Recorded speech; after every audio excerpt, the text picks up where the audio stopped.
I literally hate my family so much. It's just, they just try to argue with me that George Floyd they're just trying to tell me that, like, he deserved that because he did something wrong, and that it was okay. That is not okay. And it's just making me so upset. I don't know why. I do not want to live here. I hate living in Louisiana. I hate living around these racist fucks. Like, I just want to leave. No, shut up. No. Can you shut your mouth for a minute? No. Because I actually work in the ghetto. I see the people. Do you know why they're in that I position? see these people. Do you understand the systematic and historical reason for why they're in that position? They don't care. All they want to do is be ghetto. No. Yes, there's some that don't, and there's good people. No. Most of them just want to suck off the system or do something bad like drugs or gangs. And that's all they have been oppressed. They have not been given the same opportunities you have had. Yes, they do, and there's plenty of black people. No, they don't, Dad. And you not minorities. recognizing that as an issue is the reason why it's still continuing today. I see them all over. There's all kinds of successful people that are of color. It doesn't matter what color, brown, white. But it's orange, a lot harder yellow. for them to get to that position. It doesn't matter. When they do, they're fine. But there's always filthy animals. And that You're calling people of color black animals. You're calling them animals. Are you kidding me? You didn't let me finish. That's not okay. No matter what, too. that's not okay. No matter what, it's not okay. Racism is not okay. Why do you think that racism is okay? Oh, that's mine. Billy, I'm gonna look at. No, I'm looking at statistics right now. Your statistics they can be warped. Statistics can be warped. You want me to show you videos? Do you want me to show you videos of cops? I will do it. Statistics wrong? Because they can be warped. I'm not giving statistics right now. They can be warped. Personal experiences can't. No, because this is actually putting it into play.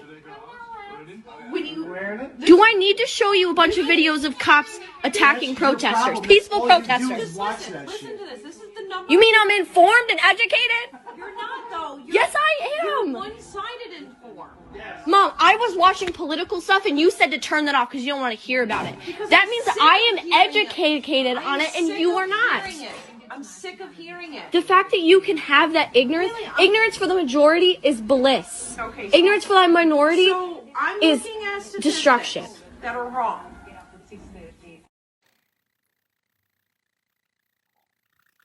Let's just get to it. My ducks, my swans, welcome to the pond. My name is Dorian from Group82music.com. And right here, this video ain't about music, but it's shit everybody need to hear. These white girls are the future of racism. Everybody's been talking about racism ever since George Floyd's death. And the reason that everybody's been talking about it, not just black people, is because they got to see the murder on screen. And I haven't even watched the tape in full, but let's just put a little bit of the clip right here so people can see what the fuck I'm talking about, where that cop murdered George Floyd for no fucking reason.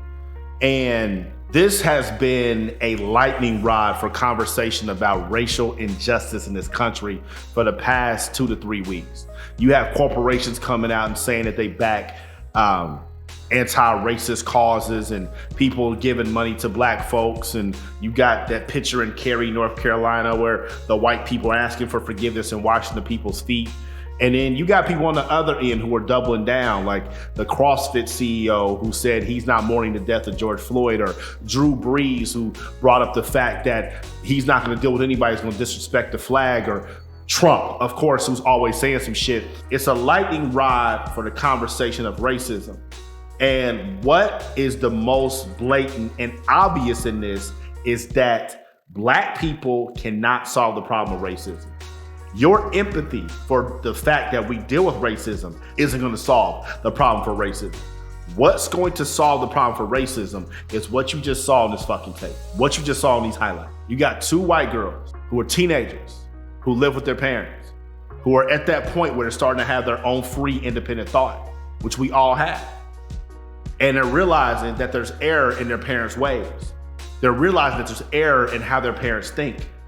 And because of that, and because of social media, which has worked well and is educating a whole generation, they're able to see that how my parents think is how everybody else describes racist.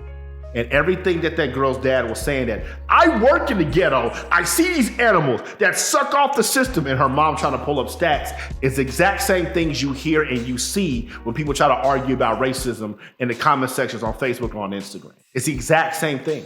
This stuff is taught. Racism is taught. It's your generational curse. White people teach racism to their kids. But then you get kids like this, who these parents also raised, so you give them credit for that, who ain't afraid to speak their mind, who ain't afraid to speak up about racism. This is the future of racism. This is how this shit's gonna get broken. Those two white girls are doing great work.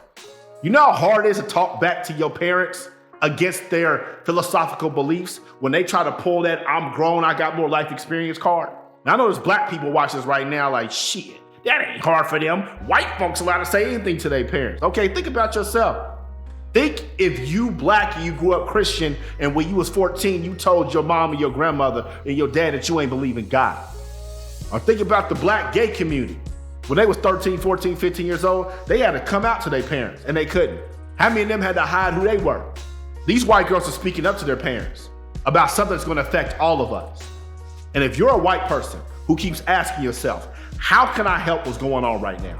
What can I do to make sure this shit doesn't continue? How can I contribute to dismantling the plight of the African American experience, or just the African experience in this world?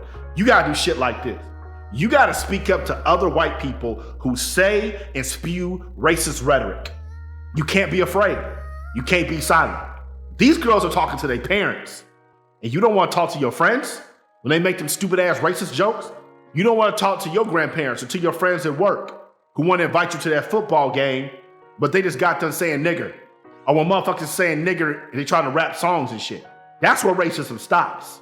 These girls get it. These teenage girls fucking get it. Your grown ass ain't got no fucking excuse. So we don't want your empathy. We don't want your fucking apologies. We don't want you bending down on the knee with the kente cloth like them fucking Democrats just did. We want y'all to fucking change and hold each other accountable. It's the only way this shit's gonna end. Shout out to them two girls. Y'all find them, tag them in the comments, trying to get their ass from the podcast. I'm out the pond. Y'all stay true.